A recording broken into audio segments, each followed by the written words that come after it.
నేను కొత్తపల్లి గ్రామ పంచాయతీ సర్పంచ్గా అభ్యర్థిగా పోటీ చేస్తున్నాను.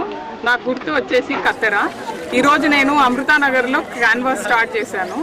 ఇప్పుడు నేను ఆల్రెడీ సర్పంచ్గా ఉన్నాను. అప్పుడు చాలా అభివృద్ధి పనులు చేశాము. ఆల్రెడీ అప్పుడైతే మేము అపోజిషన్ పార్టీలో ఉండడం జరిగింది.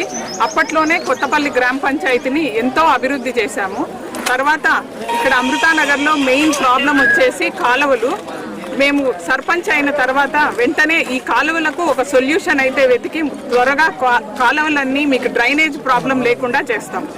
కాబట్టి మీరందరూ నాకు సహకరించి అఖండ మెజారిటీతో గెలిపించాలని అభ్యర్థిస్తున్నాను.